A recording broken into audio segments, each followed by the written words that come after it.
Rồi, ok, hôm nay vừa sửa vừa chơi nha anh em. Không có thời gian làm video nên là giờ chơi quay cái này thôi, vừa sửa vừa làm. Con này đủ nguồn nè. Làm video nói dòng nó dài nhiều quá. Hôm nay chơi ngắn luôn ha.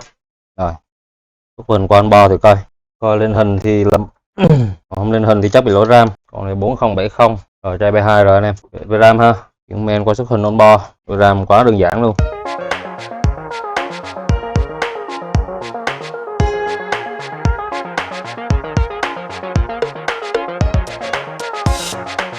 Ôi software error rồi.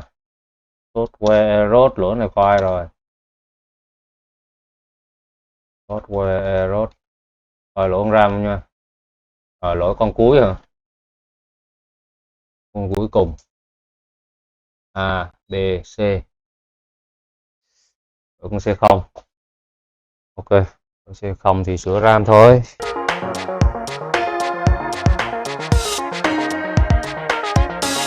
Con này sửa rồi.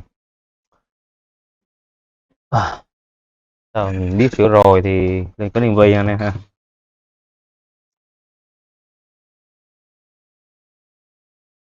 Đó. Sửa RAM rồi nè. Ôi còn nguyên cái cục chì này luôn. Còn nguyên cục chì ở đây luôn, biểu sao. Mình biết sửa nè, đó nha. Con RAM này cô cho BZF à.